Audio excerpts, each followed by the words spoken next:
বিজেপিতে কি মুষল পর্ব শুরু হয়েছে? সস্ত্রীক দিলীপ ঘোষ দীঘায় জগন্নাথ মন্দিরের দ্বার উদ্ঘাটনে। অন্যদিকে শুভেন্দু অধিকারী কাঁথিতে সাধু সন্তদের নিয়ে করলেন কি সনাতনী সম্মেলন। এসবের ফলেই কি বিজেপির অন্তরে দোলাচলে শুরু? নমস্কার, আমি ঋতুপর্ণা আর আমি ইন্দ্রনীল। শুরু করছি আজকের এই ভিডিও। চলুন বিস্তারিত জেনে নেওয়া যাক। বিগত কয়েক মাস ধরে এবং সাম্প্রতিক মুর্শিদাবাদের ঘটনায় হিন্দুরা যেভাবে আক্রান্ত হলো এবং শুভেন্দু অধিকারী যে হিন্দুদের নিয়ে রাস্তায় নামলেন, তাতে বলা যায় বিজেপিতে হিন্দুত্বের হাওয়া কিছুটা বইছিল। তার ফলে বিজেপি কিছুটা সক্রিয় ছিল। গত 22 এপ্রিল কাশ্মীরের পেহেলগাঁয়ে যে জঙ্গি হামলা ঘটলো, যেভাবে বেছে বেছে ঠিক হিন্দুদেরই আক্রমণ করা হলো, যেখানে হিন্দুদেরকেই বেছে বেছে মারা হলো, সেই ঘটনার পরে কিন্তু বাংলার রাজনীতিতে বিজেপি কিছুটা অ্যাডভান্টেজ পেতে পারত, এমনটাই কিন্তু মনে করা হচ্ছিল। সামনের বছর 2026-এর বিধানসভা নির্বাচন, আর শুভেন্দু অধিকারী চাইছেন হিন্দু ভোটকে কনসলিডেট করে নিজের দিকে নিয়ে আসতে। কিন্তু আরএসএস বা বিজেপি বা বলা ভালো নরেন্দ্র মোদী এবং অমিত শাহ কি তাই চাইছেন? আরএসএস আর বিজেপি আর টিএমসি এদের মধ্যে যে একটা বন্ডিং আছে সেটা কিন্তু এখন খুব সুস্পষ্ট।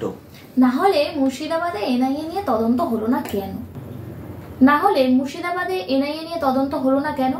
সংবিধান অনুযায়ী কিন্তু এনআইএ এর ক্ষমতা আছে নিজের তদন্তভার নেওয়ার, কিন্তু নিল না কেন? এর উত্তর কিন্তু আমাদের অজানা। এদিকে গতকাল মুখ্যমন্ত্রী মমতা বন্দ্যোপাধ্যায়ের জগন্নাথ মন্দির দ্বারোদ্ঘাটন অনুষ্ঠানে বিরোধী দলনেতা শুভেন্দু অধিকারীকে আমন্ত্রণ জানিয়েছিলেন। শুভেন্দু অধিকারী কিন্তু আমন্ত্রণ গ্রহণ করেননি, উল্টে কালচারাল সেন্টার বলে কটাক্ষ ছুঁড়ে দিয়েছেন। দীঘা থেকে মাত্র 35 কিলোমিটার দূরে কাঁথিতে কার্তিক মহারাজ এবং সাধু সন্তদের নিয়ে সনাতনী সম্মেলনের আয়োজন করেছিল বিজেপি। সেখানে বিজেপির সব নেতা নেত্রীরা উপস্থিত থাকলেও দিলীপ ঘোষ কিন্তু সেখানে যাননি। দিলীপ ঘোষ সস্ত্রীক ছিলেন দীঘাতে দ্বার উন্মোচন অনুষ্ঠানে। তা তিনি যেতেই পারেন, তার অধিকারও রয়েছে। কিন্তু বিরোধী দলনেতা হিসেবে শুভেন্দু অধিকারী যে স্ট্যান্ড, সেটা কি পার্টি স্ট্যান্ড হওয়া উচিত ছিল না? অবশ্যই উচিত ছিল। শ্রমিক ভট্টাচার্য কিন্তু এমনটাই মনে করছেন। তিনি পত্রপাঠ বলেই দিয়েছেন যে শুভেন্দু অধিকারী স্ট্যান্ডটাই কিন্তু পার্টি স্ট্যান্ড। কিন্তু কোথাও গিয়ে কি বিজেপির অন্দরেই নেতারা একমত হতে পারছেন না। এসব নিয়ে আবার দিলীপ বাবুকে প্রশ্ন করা হলে শুভেন্দু অধিকারী সৌমিত্র খানদের কিন্তু এক হাত নিয়েছেন। কোট আনকোট যদি আমি বলি, সেটা হবে যারা এতদিন কালীঘাটের উচ্ছিষ্ট খেয়েছেন, আজ বিজেপির উচ্ছিষ্ট খেয়ে বেঁচে আছেন, তারা দিলীপ ঘোষকে ক্যারেক্টার সার্টিফিকেট দিচ্ছেন। এমনই বাঁকা মন্তব্য কিছুটা বোঝাই যাচ্ছে যে কার উদ্দেশ্যকে বলা হচ্ছে, যে তৃণমূল ছেড়ে বিজেপিতে যোগদান করা শুভেন্দু অধিকারী সৌমিত্র খানদের উদ্দেশ্য করেই বলা হচ্ছে, বিশেষত শুভেন্দু অধিকারীকেই বলা হচ্ছে। দিলীপ ঘোষ আরো বলেন যে বিজেপির স্বাদ ও গন্ধ চলে গিয়েছে। তৃণমূল থেকে বিজেপিতে এসে আমাকে বিজেপি নীতি সম্পর্কে শেখাবে। এর মানে এটা কাকে কটাক্ষ করছেন সেটা আমাদের বোঝার অপেক্ষা রাখে না। আজ কোলাঘাটে চা চক্রের দিলীপ ঘোষ গিয়েছিলেন, আর সেখানে যে বিক্ষোভ হবে না এমনটা কেউ মনে করেনি। স্বাভাবিক, বিক্ষোভ হবেই, তাকে গো ব্যাক স্লোগান শুনতে হয়েছে। কিন্তু দিলীপ ঘোষ মেজাজ হারিয়ে উৎপটাং বলেননি। তিনি বলেছেন নিদারুণ সত্যিটা। কি সেই সত্যি? যে তিনি পার্টিকে 2019-এর লোকসভা ভোটে 18টা সিট দিয়েছিলেন। একদমই তাই। বঙ্গ রাজনীতির যা উন্নতি, যা কিছু হয়েছে, সেটা তো দিলীপ ঘোষের হাত ধরেই, সেটা বলার অপেক্ষা রাখে না। দিলীপ ঘোষ একসময় আরএসএস এর প্রচারক ছিলেন, তারপর মূল রাজনীতির স্রোতে এসেছেন, এমপি হয়েছেন, এমএলএ হয়েছেন, এখন পোড় খাওয়া রাজনীতিক বলাই চলে।